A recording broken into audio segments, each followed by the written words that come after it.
Welcome in, everyone. I hope you guys are doing great from wherever you're watching from. We have some big news. There was a massive military strike carried out in the Middle East against a senior bad guy. I can't say the word, you know what it is, but an ISIS official. We're going to break down that and much more, exactly what happened, who they took out, President Trump ordering a strike once again to smash the enemies of America. Before we get into that and more, please make sure to like and subscribe. Comment with your thoughts below, and now let's get into it. So the United States military, since President Trump returned to office, has been ratcheting up efforts against bad guys around the world. We saw the massive strike that was carried out in Somalia. They smoked another guy in Syria. There is ongoing escalation with the drug cartels. It has been made clear over and over and over again that the United States, with Trump back in the presidency, plans to target and take out the enemies of the United States. And that's what they're doing. And we have a huge one, a huge bad guy who's been taken off the board. So this was announced Friday night, late Friday night, about 10, a little bit after 10 Eastern on the East Coast. I'm going to throw this up on the screen for you all right now. President Trump hopped on Truth Social and said, "Today, the fugitive leader of ISIS in Iraq was killed. He was relentlessly hunted down by our intrepid warfighters. His miserable life was terminated, along with another member of ISIS, in coordination with the Iraqi government and the Kurdish regional government. Peace through strength." So when I first heard that statement, when he said hunted down by our warfighters, I thought, wait a second, did we send in a strike team, boots on the ground? Did Delta Force go and get them? Did SEAL Team 6 go and get them? Was there a shootout in a compound, something like that? What exactly happened? It turns out it appears they hit him with a drone strike or some kind of bombing run, because the footage is now out. I'm going to try to play the footage here. We'll see if YouTube allows it, but it is incredible. You see the vehicle go. It gets lit up like a Christmas tree, and there is no way anyone walked away from that. And unlike the previous strike in Syria, where they hit him with the blades instead of an actual ordnance, there were some explosives. There were some explosions going off in this one. So let's go ahead right now. Let's roll the footage of the strike, the actual footage right now.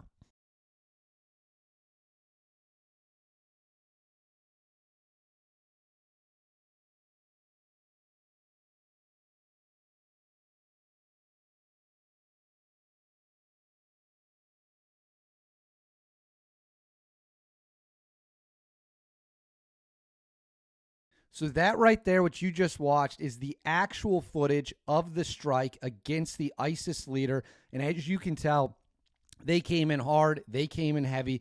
They hit the vehicle he was in. And judging from the explosion, it's pretty clear that they scrambled who was ever inside there. So what are the details? Who was this guy? What exactly are we looking at here? Let's get into it now. This is a Fox News report about what happened. It says, "The leader of the Islamic State in Iraq and Syria has been killed," Iraq's prime minister announced Friday. Obviously, the same time Trump did as well. I'm going to butcher this guy's name, but I'm going to do my best. Abdallah Makka Mozele Arifa, or Abu Khadija, was killed in an operation by members of the Iraqi National Intelligence Service, along with the U.S.-led coalition forces. Iraq's Prime Minister Mohammed Shia al-Sudani said in a statement. The Prime Minister described al-Rafai, or how you pronounce. I'm not going to apologize for not knowing how to pronounce this guy's name. He's a bad guy. It is what it is. We don't exactly give bad guys all the benefits when it comes to getting their names right. They're scumbags. It is what it is. Described him as one of the most dangerous terrorists in Iraq and the world. And then it goes back into what Trump's statement was. It says, U.S. Central Command said in a statement that its forces, in cooperation with Iraqi intelligence and security forces, conducted an airstrike in Al-Anbar province, Iraq, that killed the global ISIS No. 2 leader, chief of global operations, and the delegated committee emir.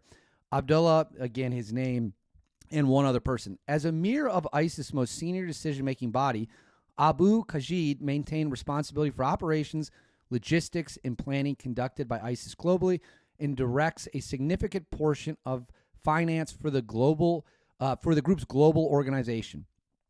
After the strike, U.S. and Iraqi forces moved to the location of the strike and found both ISIS targets were dead, who were each wearing unexploded S-vest, I can't say the full word here, and had multiple weapons on them. U.S. and Iraqi forces were able to identify al-Rafi using DNA collected in a previous raid where he narrowly escaped. So that would indicate that there was a ground raid attempted at some point in time, likely would have been done with Tier 1 elements. Again, Delta Force owns that region of the world, so you're likely looking at Delta Force operators would have been the ones responsible. And then it says, furthermore, General Michael Eric Kurilla, commander at CENTCOM, said in a statement, Abu Kajid was one of the most important ISIS members in the entire global ISIS organization. We will continue to kill terrorists and dismantle their organizations that threaten our homeland and U.S. allied and partner personnel in the region and beyond. So that's the details of the strike. They found him in Iraq.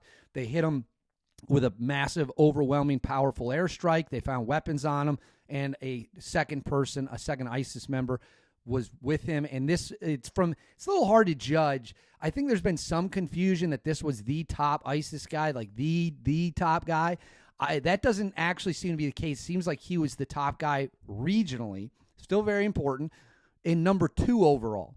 So the top guy appears to still be out there. Now, we've killed the head of ISIS twice before, but this guy, I think, in the chain of command appears to be the number 2, but the number 1 for the general region where they found him. So what does this mean? Let's get into that right now. More than anything, this strike, on top of the other strikes we have seen, just goes to show U.S. commitment to making sure if you are an enemy of the United States, you're going to be treated in a fashion that lines up with who you are. If you're a bad guy, whether it be ISIS, Al-Qaeda, whatever terrorist group, a Mexican drug cartel, you name it, it doesn't really matter. If you're a bad guy, we're going to hunt you down. And you can run, and you can try to hide, but the fact of the matter is the United States always eventually catches our guy. That's just the fact of the matter. It took 10 years to get UBL, OBL, however you want to say it, bin Laden. It took 10 years to get him. They hunted him across the world, eventually found him May 2011. SEAL Team 6 went into Pakistan and took him out. It doesn't always happen overnight. You know, these people are on the other side of the globe. They have networks. They have intelligence. They have a lot of money behind them. At its peak, ISIS had billions and billions and billions and billions of dollars. These people have resources. But you will never be able to outrun the United States military forever. It's not going to happen. That's just the fact of the matter. You can't do it. And President Trump returned to office and made it crystal clear a top priority for him was to go after every single bad person that represented a direct threat to the United States and our national security. And that's what he's done so far. That's what he's going to continue to do. And furthermore, if I was a bad guy right now, I'd think about retiring. I'd think about getting out of the game. I'd think about whether or not I want to stay alive. Because this is the third massive strike since Trump returned to office less than 2 months ago. So he's launched 3 massive military strikes in less than 8 weeks. He's clearly not playing games. I think that's obvious to anyone paying attention. So, tough day to be a bad guy. Good day to be for the good guys. Good day for the USA. We always get our guy. You can run, but you just die tired. And as for the Mexican drug cartels, don't think for 1 second they're not paying attention to this, seeing all these pieces get removed from the chessboard and thinking that could be us very soon. And I'm sure that goes into the calculus. I'm sure that goes into them factoring in their decision-making. This is a win for the good guys and should be celebrated as such. If you made it this far in the video, please make sure to like and subscribe and comment with your thoughts about President Trump taking out an ISIS leader.